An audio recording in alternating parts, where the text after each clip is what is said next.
बहुत देखिए साई नरूला जी, सागर नरूला जी, अनुभर्ष जी, नागपाल जी, मिसिज दीपिका जी, देवेश जी, राजेश बैचलर जी हमारे प्रेसिडेंट रहे पहले, डॉक्टर RS नागर, महावीर थानेदार जी, मुकेश जी, वालिया जी, रिस्पेक्टेड सभी यहाँ पर, प्रमोद भारद्वाज जी,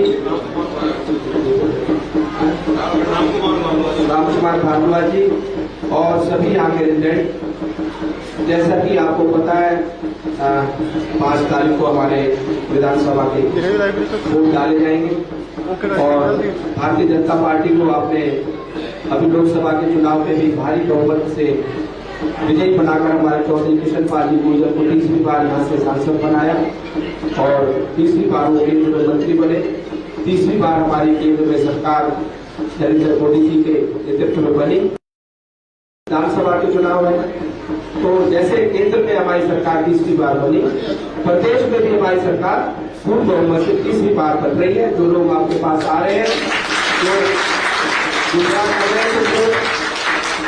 पहले ये लोग कहते थे कि भाई हम अकेले अपने दम पर लड़ेंगे, फिर आप पार्टी से समझौता करने को तैयार होंगे, फिर समाजवादी से तैयार होंगे, फिर एनसीपी से तैयार हो गए और हरियाणा का तो रिकॉर्ड रहा है। आप पीछे चले जाओ, हरियाणा की हिस्ट्री रही है। 1966 में हरियाणा बना, जब से हरियाणा बना है और आज तक जो सरकार केंद्र में सेंटर में है नहीं है, कोई सरकार स्टेट में आई है।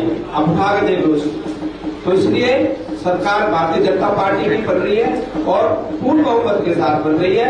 जो लोग गुमराह कर रहे हैं उनके उसमें बहकाए में आने नहीं, क्योंकि लोकसभा के चुनावों में भी उन लोगों ने आप लोगों को गुमराह किया कि भाई मोदी जी संविधान बदल देंगे, आरक्षण खत्म कर देंगे और 8500 रुपए आपके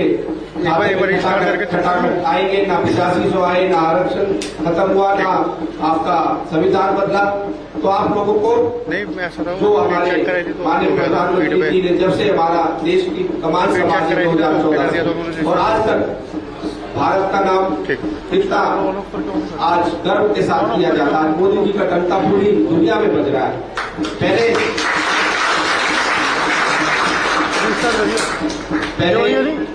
अगर 2014 से पहले की बात करें तो कितने हाईवेज रोज बना करते थे, 12 किलोमीटर, 14 किलोमीटर, 10 किलोमीटर की एवरेज आती थी। आज 30 से 40 किलोमीटर रोज एवरेज आ रही है हाईवेज। क्योंकि कोई भी कंट्री को डेवलप जब भी कहा जा सकता है जब उसकी कनेक्टिविटी अच्छी हो, तो उसी पे हमारा फोकस है। उसके बाद अगर हम एयरपोर्ट की बात करें, कनेक्टिविटी एयरपोर्ट से भी होती है। एयरपोर्ट 72 के करीब थे 2014 से, आज 140 से ज्यादा एयरपोर्ट बन गए और कुछ बन भी रहे। जेवर एयरपोर्ट दुनिया का 3rd लार्जेस्ट हाईएस्ट एयरपोर्ट बन रहा है जेवर में जो बन रहा है। इसी तरह से एम्स की बात करें, पहले 4-5 एम्स होते थे, 24 के करीब एम्स हो गए। मेट्रो की बात करें, पहले 4-5 सिटी में मेट्रो थी, आज 20 सिटी में मेट्रो वाली। वंदे भारत ट्रेन श्रीनगर तक जा रही है। श्रीनगर में सबसे हाईएस्ट अगर हाइट पे कोई ट्रेन गई है पूरे वर्ल्ड में तो श्रीनगर की गई है। ब्रिज बनाया श्रीनगर का रेलवे का सबसे हाईएस्ट जो उसकी हाइट है टॉप, वो इंडिया में ही बना है श्रीनगर। और अभी हरियाणा की बात करें, बिना पर्ची बिना खर्ची नौकरियां मिलेगी। आयुष्मान योजना के तहत आयुष्मान योजना के तहत 5 लाख तक का आपको मुफ्त में इलाज मिल रहा है। उज्ज्वला योजना के तहत 12 करोड़ से ज्यादा महिलाओं को गैस के कनेक्शन, गैस सिलेंडर मिल रहे और 45 करोड़ से ज्यादा जनधन योजना के तहत अकाउंट खोले गए बिना जीरो बैलेंस से, बिना गारंटी के। तो बहुत सारे काम मैं अगर तुम्हारे लग जाऊंगा तो बहुत सारे लग जाएगा। और आप लोग बुद्धिजीवी लोग हैं, आपको पता है जो सरकार सेंटर में केंद्र में है वही सरकार स्टेट में आएगी तो विकास की गति तेज होगी, कोऑर्डिनेशन बनेगा, तो विकास का पहिया चल रहा है वो धीमा ना पड़े। देख सकते हैं आप हिमाचल में क्या हाल हो रहा है, सैलरी नहीं दे पा रहे अपने गवर्नमेंट एम्प्लॉय। पंजाब में क्या हाल हो रहा है, आज कर्नाटक में क्या हाल हो रहा है, वेस्ट बंगाल में क्या हाल हो रहा है।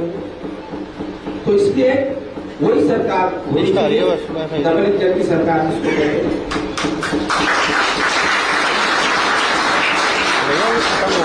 खत्म हो गया प्रोग्राम। अभी जम्मू कश्मीर में चुनाव चल रहे, एनसी और एनसी पार्टी फारूक अब्दुल्ला और अब्दुल्ला की पार्टी का और कांग्रेस का अलायंस हुआ है और एनसी के गठबंधन में उन्होंने अपना मैनिफेस्टो में जो डाला है एनसी के मैनिफेस्टो में कि भाई 370 को वापस लागू करेंगे। तो आप चाहते हो 370 दोबारा लगे?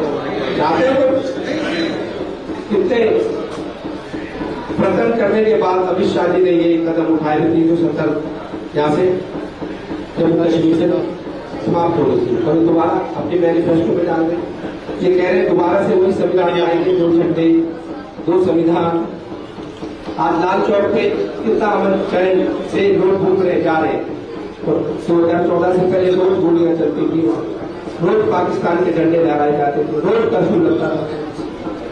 तो ये कह रहे हैं फिर दोबारा से वही 2 झंडा 2 झंडे 2 संविधान वही सब चीजें लाना चाहते हैं। अभी मेवात में एक कांग्रेस की सभा में पाकिस्तान जिंदाबाद के नारे लगे। ये किस तरह की सोच लेकर आ रहे कि पाकिस्तान के नारे हिंदुस्तान में लगेंगे, बल्कि पाकिस्तान वाले पीओके वाले हिंदुस्तान में मिलने को तैयार है। वो मोदी मोदी मोदी के नारे लग रहे सब जगह और ये पाकिस्तान के नारे लगा गाते हैं हिंदुस्तान का, खाते हैं हिंदुस्तान का, गाते हैं पाकिस्तान का। तो अभी योगी जी हमारे हरियाणा में कई जनसभाओं में आ रहे हैं, बोल रहे हैं पटोगे तो हमें मार दिया गया जाती होगी, ये बनाना चाहती है, बनाना चाहती है, बनाना चाहती है।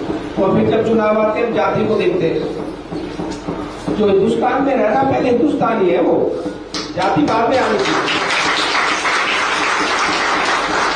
ये लोग बहका देते हैं भैया फलाना जाति का खड़ा है, इसको ही दे दो, देश बाढ़ में जाए, देश हित नहीं देख रहे, राष्ट्र हित नहीं देख रहे। बांग्लादेश की प्राइम मिनिस्टर जब वहां से भगी या बनाया गया जो भी है, वो उनकी कम्युनिटी की 58 के करीब कंट्री है, 58 कहीं नहीं गई, सिर्फ उसको कहा, उसको लगा इंडिया में।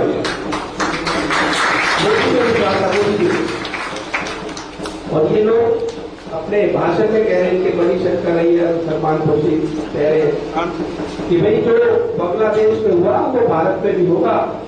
बताओ क्या तो भारत में भी होगा?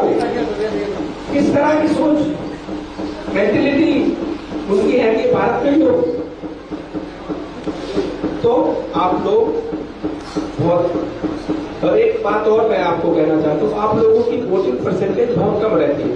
तो हाई राइज सोसाइटीज में, सेक्टर्स में रहते हैं, फ्लैट्स में रहते हैं, फ्लोर्स में रहते हैं, क्योंकि वो लोग इसको लाइटली लेते हैं बहुत कि भाई क्या हो गया, 2 वोट से क्या फर्क पड़ रहा है, हम घूमने निकल गए आउटिंग पे, पिकनिक पे बच्चों के साथ, क्यों सैटरडे को वोटिंग है, संडे हमें मिल जाता है, फ्राइडे नाइट को निकल गए, 2 वोट से क्या फर्क पड़ेगा? 2 से 200, 200 से 2000, 2000 से 2 लाख हो जाता है। तो एक वोट हमारी कीमती है और ये पर्व की तरह 5 साल में आता है। दिवाली, होली तो ये तो हर साल आती है। हम किस तरह से होली दिवाली का इंतजार करते हैं, पूरे साल मनाते हैं ना, पर्व की तरह, त्योहार की तरह। ये तो 5 साल में आता है।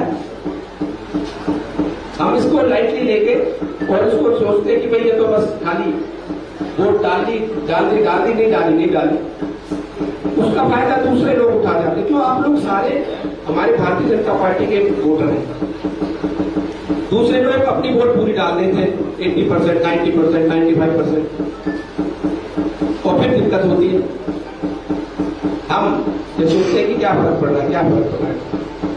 तो आप लोगों को मैं ये आपसे विश्वास लेकर जाना चाहता हूं कि भाई कितने % वोटिंग करोगे आप लोग? चलो 100 वोट में 90 तो कर दोगे। हाँ, यहीं से कह रहा हूँ, यहीं से आपके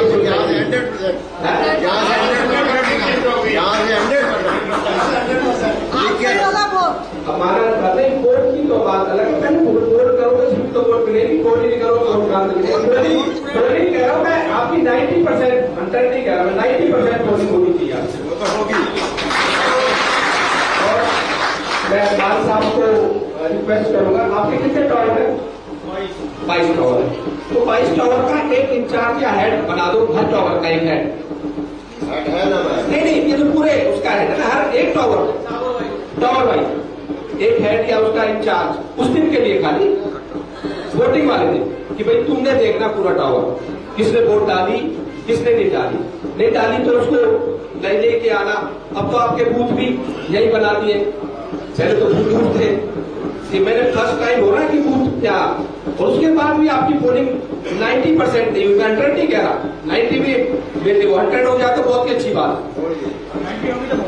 तो 90 तो आपको करनी है हर हालत में, 100 हो जाए तो बहुत ही अच्छा।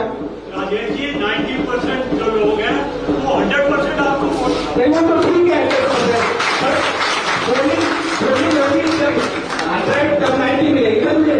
अब 90 में थे फिर आप मुझे 90 कर देना भाई, जीत जाएंगे।